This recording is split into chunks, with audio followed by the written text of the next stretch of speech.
వందనాలు మీ అందరికీ కూడా ప్రైజ్ లార్డ్. మరి మేమైతే ఇది మందిరము నూతనగా ప్రారంభించాము. మేము ఇప్పటి వరకు కూడా నాకు చిన్న సాక్ష్యం మీ అందరితోనూ పంచుకోవాలని నేను ఆశపడుతున్నాను. మరి అలాగే మరి మేము ఇప్పటి వరకు కూడా అమ్మాల చర్చిలోను మేము పరిచయం చేసాము. అక్కడ చూసేవాళ్ళు మా చర్చిని. అలాగైతే ఇప్పుడైతే మేము ఇక్కడ నూతనముగా ప్రారంభించాము. మరి ఈ మందిరాన్ని నూతన మందిరం కోసం మీ అందరూ కూడా ప్రార్థన చేయండి. మరి మేమైతే ఇక్కడ ప్రారంభించినది మా ఇష్ట ప్రకారంగా అయితే మేమేమీ చేయట్లేదు.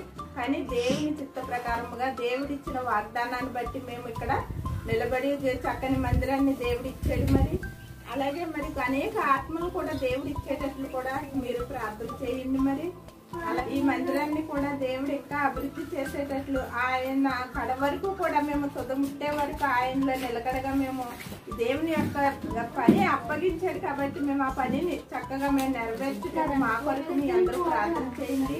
అలాగే ఈ నూతన మందిరం కూడా ఇంకా బలపడటకు మీ అందరూ ప్రార్థన చేయండి.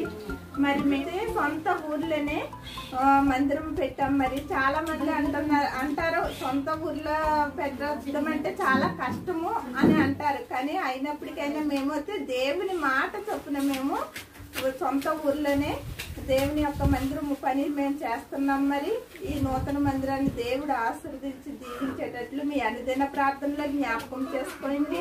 మరి మేము వచ్చే చిన్నగా యూట్యూబ్ ఛానల్ మహిమ గల దేవుని సంఘం అని యూట్యూబ్ ఛానల్ కూడా ప్రారంభించాం. మరి ఆ ఛానల్ కూడా మీ అందరూ సపోర్ట్ చేయండి. మరి మేము ఇంకా దేవుని యొక్క సువార్త అనేక మందికి అందించాలని మేము ఎంతగానో ఆశపడుతున్నాము. మనకి ప్రభు అంటున్నాడు, కోత ఎంతో విస్తారముగా ఉంది, పనివారి కొదువుగా ఉన్నారు. దేవుని యొక్క పని ఎంతమంది చేసినా గానీ ఇంకా అనేక ఆత్మలు రక్షింపబడాలి.